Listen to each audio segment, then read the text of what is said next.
अस्सलाम वालेकुम to all of you. Welcome to Mature Minds. Mature Minds में आज हम पढ़ने वाले हैं हायर एजुकेशन के बारे में। Higher education, quality in higher education to be precise. इसका मतलब यह है कि हायर एजुकेशन आखिर किस स्टेटस पे है पाकिस्तान में, यानी कि इसका पास्ट क्या था, what is going to the future of the higher education in Pakistan and where it is present.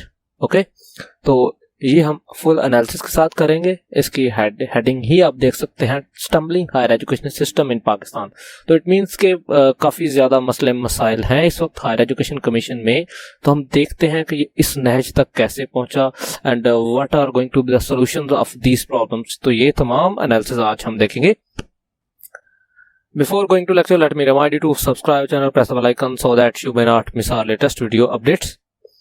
Well, this agency was established originally in 1974, जिसका नाम था यूनिवर्सिटी ग्रांट कमीशन।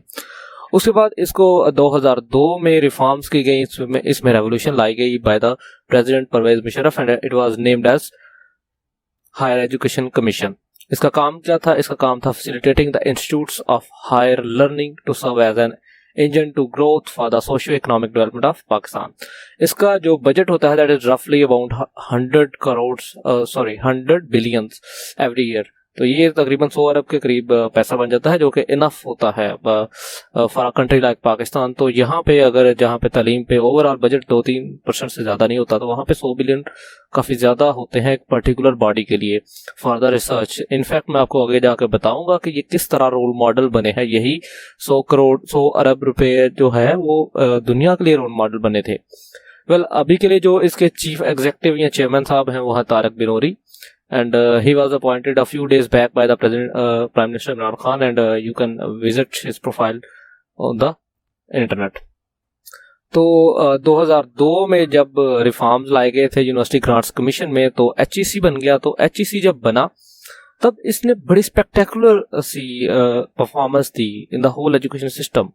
मैं आपको बताऊं, इसके एस्टेब्लिशमेंट से पहले कोई भी यूनिवर्सिटी हमारी कोई अच्छे रैंक पे नहीं थी। इनफैक्ट इसकी फॉर्मेशन से पहले टॉप 500 यूनिवर्सिटीज जो थी, जो time higher education commission, higher education and जो दूसरा है हमारे पास यूनिवर्सिटी रैंकिंग्स, तो इन तमाम में टॉप 500 में कोई भी पाकिस्तानी यूनिवर्सिटी शामिल नहीं थी। लेकिन 2008 आते आते पाकिस्तान की जो यूनिवर्सिटीज थी that were included in the first 500 universities. लेकिन 2008 में एक मेहनती इंसान HEC को मिले, that was doctor Ataur Rahman. तो इनकी कोशिशों की वजह से ना सिर्फ पाकिस्तान यूनिवर्सिटीज का रैंक बेहतर हुआ, in fact time higher education commission ने फर्स्ट 100 में भी कई यूनिवर्सिटीज को शामिल किया। NUST was 370 in the general category. Karachi university जो थी, नस्ट, UET लाहौर, ये इन सब की रैंकिंग बेहतर से बेहतर होती गई। 22, 23, 250, 21 this was respective in the 2008। और एक और ज्यादती आप कह सकते हैं कि 2013 आते आते जो HEC की ग्रांट थी that was reduced up to 40% and this was hilarious, this was actually shocking for the educational consultants. इसके बावजूद 40% कट के बावजूद भी 250 जो टॉप यूनिवर्सिटीज थी उनमें से 10 पाकिस्तानी यूनिवर्सिटीज थी QS वर्ल्ड यूनिवर्सिटी रैंकिंग के मुताबिक in 2013। In fact this was named as role model in higher education, higher model institution in higher education. और ये किसने कहा था? ये कहा था वर्ल्ड इकोनॉमिक फोरम ने इन फरवरी 2013। आपको पता होगा डेवोस एक स्विट्जरलैंड का शहर है, वहाँ पे वर्ल्ड इकोनॉमिक फोरम का जो हेडक्वार्टर्स है वहाँ पे मीटिंग होती है हर साल, जहाँ पे हमारे प्राइम मिनिस्टर ने 2 दफ़ा काफ़ी अच्छी स्पीच की है। वहाँ पे ही HEC को टर्म किया गया था as role model institution in higher education. In fact एक जर्नल है द लैंसेट, ये एक इंटरनेशनल जर्नल है, आप कह लें साइंस कैटेगरी की मैगजीन है। उसने मई 2013 को जो स्टेटमेंट लिखी थी HEC के बारे में, दैट इज एज के HEC reforms change the culture of academia to one that is focused on research, quality and impact. It means के जो HEC ने रिफॉर्म्स किए थे that was the torch bearer for the world to get into the new era of research. In fact, जो Indian higher education commission है वो Indian higher education and research commission है basically उनका, तो वो मॉडल बनाया गया था HEC से, एक्सट्रैक्ट किया गया था। ब्रिटिश हायर एजुकेशन कमीशन भी एक्सट्रैक्ट किया गया था HEC की गाइडलाइन से। तो आखिर ऐसी कौन सी रिफॉर्म्स थी जो एचईसी ने की तो इतना ज्यादा डेवलप कर गई चीजें? इनमें से दो मेन स्टेप्स थे। एक था quality enhancement, QECs, quality enhancement cells का काम। ये हर यूनिवर्सिटी में एचईसी का एक रिप्रेजेंटेटिव ऑफिस होता है जो कि असेस करता है यूनिवर्सिटी की तमाम कारकर्दगी। उसमें स्टूडेंट्स भी आ जाते हैं, टीचर्स भी आ जाते हैं, मैनेजमेंट स्टाफ भी आ जाता है, एडमिन स्टाफ भी आ जाता है। तो ये तमाम की तमाम जो एनालिसिस थी ये अंडर द एचईसी कौन करता था? QECs in the universities. Even nowadays they are present. तो यहाँ पे उन्होंने सबसे पहला काम क्या किया था कि उन्होंने establishment and capacity building of the quality enhancement cells in the university level. पहले क्या होता था? पहले चेक एंड बैलेंस कोई नहीं था, जिसका दिल करता था जो यूनिवर्सिटी बनाना चाहे था बना सकता था। लेकिन उसके बाद क्या हुआ जी? क्वालिटी इन्हेंसमेंट सेल्स जब बनना शुरू हो गए तो यूनिवर्सिटीज ने अपनी रैंकिंग्स को अल्टीमेटली बेहतर करना शुरू कर दिया। उसकी वजह ये थी कि क्वालिटी इन्हेंसमेंट सेल्स एक आप कह सकते हैं चेक एंड बैलेंस थे ओवर द यूनिवर्सिटीज। अब क्यूईसीज का फंक्शन क्या होता था? ये टीचिंग एवेल्यूएशन करते थे, ये टीचिंग स्टाफ की एवेल्यूएशन करते थे, स्टूडेंट्स की डिग्रीज की असेसमेंट करते थे, approval, monitoring and periodic review of the academic programmes. यानी कि कोई यूनिवर्सिटी किसी प्रोग्राम को रन करने की अहल है भी कि नहीं, वहां पे अवेलेबल फैसिलिटीज इस काबिल हैं कि वो कोर्स पर्टिकुलर कोर्स करवा सकें। इसके अलावा फैकल्टी की जो क्वालिटी थी उसको मेंटेन करना भी इसका काम था क्यूईसी का। और इसके अलावा लर्निंग रिसोर्सेज जो थे, लाइब्रेरीज वगैरह थी, उसको मेंटेन करना भी क्यूईसी के अंडर आ गया। स्टूडेंट सपोर्ट लाइक पीफ स्कॉलरशिप्स वगैरह ये सारी क्यूईसी के अंडर थी। उसके अलावा institutional reforms, institutional performance evaluation, ये भी काम था क्यूईसी का। इनफैक्ट अभी भी है, मैं ये नहीं कह रहा, ये अभी भी है। अभी भी ये सारे काम क्यूईसी ही करती है एक यूनिवर्सिटी में। अगर आप यूनिवर्सिटी के स्टूडेंट है, you very well know that there is an office of the representative from the HEC, तो that is from QEC branch of the HEC. दूसरा जो इन्होंने स्टेप लिया था, the second step which was taken by the HEC regarding universities was that कि इन्होंने curriculum को enhancement की थी, इसकी करिकुलम की, यानी करिकुलम को बेहतर किया था। इसमें फिजिकल एक्टिविटीज शामिल की थी, प्रैक्टिकल जो हमारे पास असाइनमेंट से उनको शामिल किया गया था। इसके बाद दूसरा जो था वो प्रोग्राम एक्रेडिटेशन का जो अमल था। जैसे कॉलेज होते हैं कई, उनमें फैसिलिटीज इनफ होती हैं कि वो बीएस का या कोई भी पर्टिकुलर प्रोग्राम करवा सकते हैं, तो उसकी एक्रेडिटेशन का जो जिम्मा था वो किसने लिया? एचईसी ने अपने हाथों में लिया, ताकि कोई कॉलेज फेक तरीके से एंटर ना हो सके इन द यूनिवर्सिटी। उसके अलावा जो यूनिवर्सिटीज में टीचर्स की अपॉइंटमेंट थी, फैकल्टी की अपॉइंटमेंट थी, उसको भी एचईसी ने अपने अंडर कर लिया। प्रमोशंस जो थी वो भी एचईसी के थ्रू होती थी ऑन द मेरिट बेस। तो ये तमाम वो चीजें थी। इसके अलावा tenderization of the degree program, degree program को उन्होंने थोड़ा सा ज्यादा लीनियंट कर दिया इन द यूनिवर्सिटी। उसके अलावा जो क्वालिफिकेशन ऑफ द फ्रेमवर्क था, यानी कि यूनिवर्सिटी सस्टेन है भी कर सकती है या कोई उसका पर्टिकुलर कैंपस सस्टेन कर सकता है कि नहीं कर सकता। आपने अक्सर सुना होगा कि कुछ प्राइवेट यूनिवर्सिटीज की लिस्ट हर साल निकलती है कि ये फेक हैं, तो ये बेसिकली किसका काम होता है? ये एचईसी ही रिकॉग्नाइज करती है थ्रू द क्यूईसी। अब एचईसी इतना अच्छा काम कर रहा था 2008 में, इनको ज्यादातर universities with in 100 and even with in 250 भी थी। इसके अलावा 2013 में वर्ल्ड इकोनॉमिक फोरम ने इनको बेस्ट मॉडल करार दिया। इसके अलावा इंडिया और ब्रिटिश ने एचईसी को फॉलो किया। तो इन तमाम कामयाबी के बाद एचईसी को क्या मसला हुआ? तो ये एचईसी का डाउनफॉल बेसिकली शुरू हो गया था 2008-9 से ही, लेकिन उसको अपीयर होते होते टाइम लग गया और 2014 आते आते ये तमाम की तमाम चीजें हमें पता चलना शुरू हो गई कि एचईसी में मसाइल पैदा हो रहे हैं। और इसमें जो ना सिर्फ एचईसी डाउनफॉल हुआ, इनफैक्ट पाकिस्तान की ओवरऑल जो इमेज थी वो भी इफेक्ट हुई। और 2013 के बाद HEC started losing its credibility when education standard decline due to bad governance policies. हम प्रिसाइज देखते हैं आगे इसका। यहाँ पे पहले चीज को फेक डिग्रीज मार्केट में फ्लो करना शुरू कर गई। आपको याद होगा एक जमाना था जब कुछ मिनिस्टर साहब कहते थे डिग्री तो डिग्री होती है, चाहे फेक हो या जाली अच्छी हो। तो ये यानी कि ये एटीट्यूड था हमारी पॉलिटिकल रिप्रेजेंटेशन का। तो फिर एचईसी का हाल तो वही होना था जो कि होना चाहिए था। वेल, फेक डिग्रीज थी, एयरलाइन पायलट्स से लेकर ब्यूरोक्रेट्स तक हमारे पास फेक डिग्रीज जब अपेयर होना शुरू हो गई, तो रैंकिंग जो मिलती थी टाइम्स हायर एजुकेशन कमीशन की तरफ से या क्यूएस कमीशन की तरफ से, तो वो लगातार डाउन जो जाती गई। इनफैक्ट इन 2021 जो टाइम्स हायर एजुकेशन रैंकिंग है उसमें सिर्फ एक पाकिस्तानी यूनिवर्सिटी कायद-ए-आज़म यूनिवर्सिटी है, वो विद इन 500 टॉप 500 यूनिवर्सिटीज में शामिल है। Otherwise there is no other university that is being included in this list. और क्यूएस की जो रैंकिंग है उसमें सिर्फ 2 यूनिवर्सिटी शामिल हैं, प्यास एंड नस्ट। तो ये 2 बेसिकली एजेंसीज हैं, टाइम्स एजुकेशन एंड क्यूएस, ये जो हर साल रैंकिंग निकालते हैं यूनिवर्सिटीज की।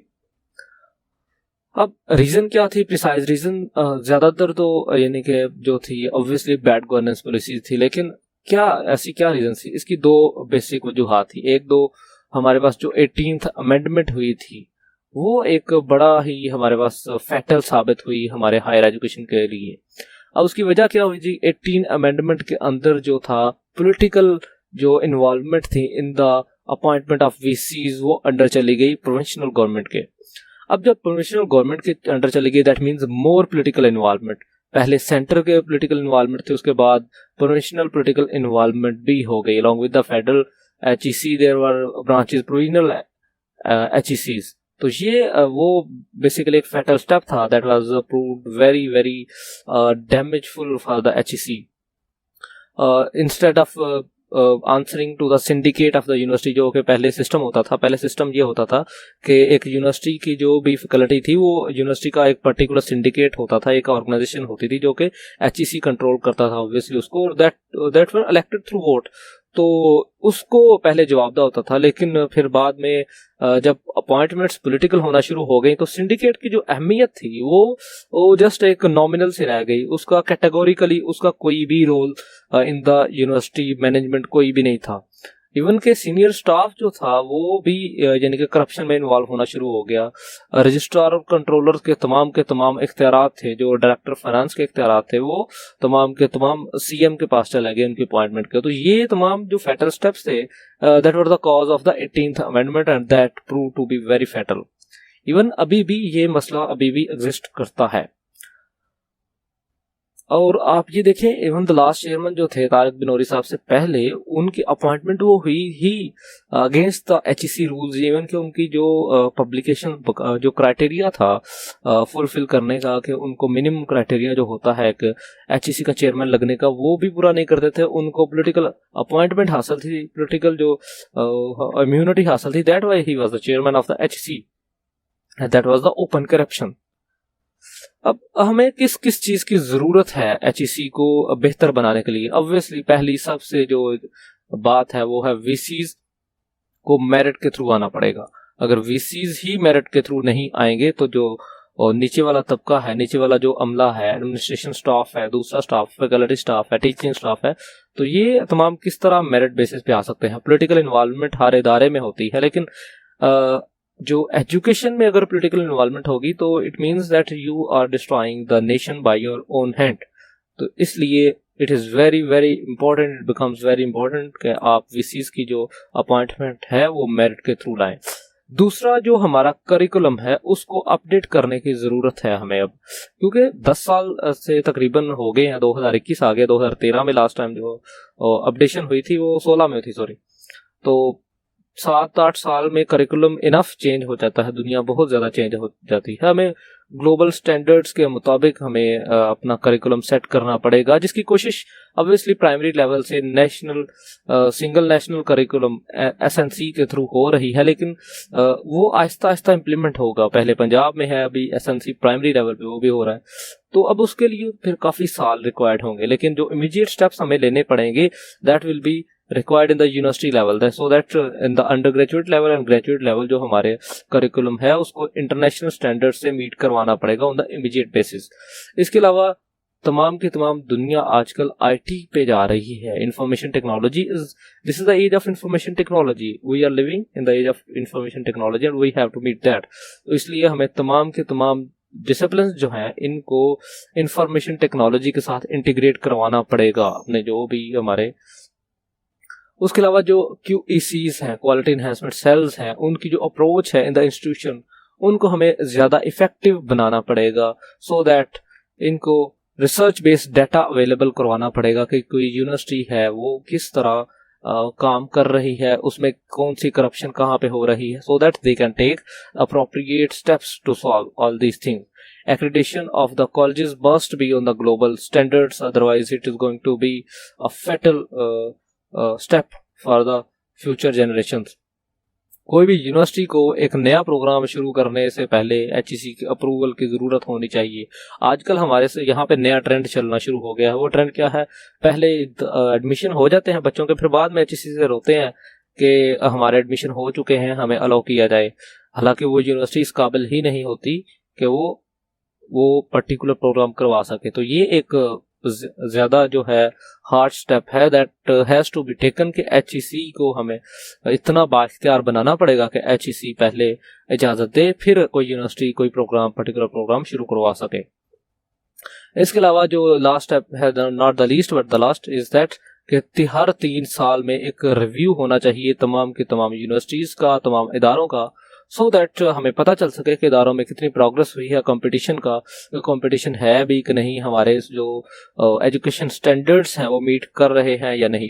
तो ये वो तमाम सिफारिशात थी जिनको हमें करना चाहिए. इसके अलावा CCI must ensure that the federal and provincial HECs work together on the one forum. यानी कि जो एचईसी और फेडरल प्रोविंशियल एचईसी है और फेडरल एचईसी है, उनको भी एक पेज पे लाना पड़ेगा ताकि इनमें क्लैशेस ना हो. ऐसे तो प्रोविंशियल एचईसी कोई और स्टेप ले और फेडरल कोई और, तो दोनों में क्लैश आ सकता है. तो इसलिए इनको हमें वन पेज पे लाना पड़ेगा, इख्तियारात को हमें कंसंट्रेट करना पड़ेगा इंस्टेड ऑफ डाइल्यूशन.